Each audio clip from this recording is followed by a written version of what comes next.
বাংলাদেশের ইতিহাসে গত বছর 2024 আগস্টে যেই গণ অভ্যুত্থান ঘটে গেছে, সেই গণ অভ্যুত্থানের মধ্য দিয়ে বাংলাদেশ রাষ্ট্র হিসাবে নিজেকে কিভাবে পরিচয় দেবে এবং জাতি হিসাবে দুনিয়ার মানচিত্রে কি নামে পরিচয় হবে, সেটার অনেকগুলো অনুসূত্র অভ্যুত্থানের মধ্য দিয়ে সারা বাংলাদেশকে বলা হয়েছে। আমরা গত 54 বছর ধরে যে দিল্লির ফাঁসিবাদ বিভিন্ন রাজনৈতিক দলের ব্যানারে ব্যানারে আমরা দেখেছি, সেই দিল্লির ফাঁসিবাদের বিরুদ্ধে বাংলাদেশের ঘুমন্ত তরুণরা জেগে ওঠে, পরিষ্কার ভাষায় দেয়ালে দেয়ালে স্লোগানে স্লোগানে করে দিয়েছে, লাখো শহীদের রক্তে কেনা দেশটা কারো বাপের না। এবং সারা বাংলাদেশের প্রান্তে প্রান্তে মহল্লায় মহল্লায় আমাদের তরুণ তরুণীরা, আমাদের ছাত্র জনতা সিপাহীরা এক কণ্ঠে বলেছে, বাংলাদেশটা কারো কাছে বিক্রি করে দেওয়া হয় নাই।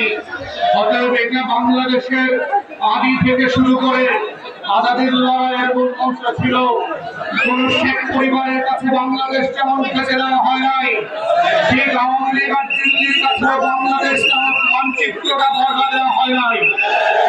মাত্র 30% টাকায় জমির মালিক হয়ে নতুন বাংলাদেশের গড়ে তোলার স্বপ্ন দেখা বাংলা বসতি। এবং এই বর্গা দেওয়া হয় নাই বলেই গত বছরের আগস্টে কোটি কোটি মানুষ সারা বাংলাদেশে প্রান্তে প্রান্তে রাস্তায় নেমে এসে ভারতকে, দিল্লিকে এবং আওয়ামী লীগকে পরিষ্কার করে বুঝিয়ে দিয়েছিল যে আমাদের পরিচয়, আমাদের সত্তা, আমাদের বেঁচে থাকার মূল মন্ত্রে, আমাদের আজাদির লড়াইয়ের শত শত বছরের ইতিহাস এবং ঐতিহ্য কোন দল এবং কোন দেশের কাছে বর্গা দেওয়া হয় নাই, আগামীতেও দেওয়া হবে না।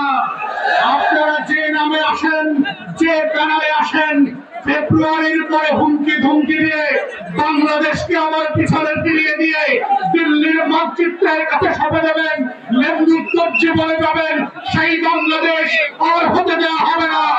এই বাংলাদেশ নতুন করে যে আজাদির লড়াই পেতে গেছে, এই বাংলাদেশ কোন দল, কোন পরিবারের কাছে আর কখনো বর্গা দেওয়া হবে না। যারা আজকে আমাদেরকে বিভিন্ন মহল্লায় হুমকি দিচ্ছেন, ফেব্রুয়ারির পরে দেখে নেব, আমরা আপনাদেরকে বলছি, ফেব্রুয়ারির পর আমরাও দেখে নেব। বাংলাদেশে গণতন্ত্রের প্রশ্নে, মানবাধিকারের প্রশ্নে, স্বাধীনতা আদায়ের প্রশ্নে, গণঅভ্যুত্থানের প্রশ্নে, জাতীয় স্বার্থের প্রশ্নে আমরা কখনো আপোষ করব না। সেই আপোষটা রক্ত দিয়ে গত বছর মানচিত্রকে লাল করে দিয়েছে। মনে করিয়ে দিয়েছেন আমাদের মধ্যে ভিন্নমত থাকবে, একতলাপ থাকবে, কিন্তু কিছু কিছু বিষয়ে জাতীয় স্বার্থের প্রশ্নে, দ্বীনের প্রশ্নে, তাওহীদের প্রশ্নে আমরা কখনো বিবাদ হব না। এই বিবাদের মধ্যে হচ্ছে বাংলাদেশে আগামী দিনে নতুন রাজনীতিবিদ হবে এবং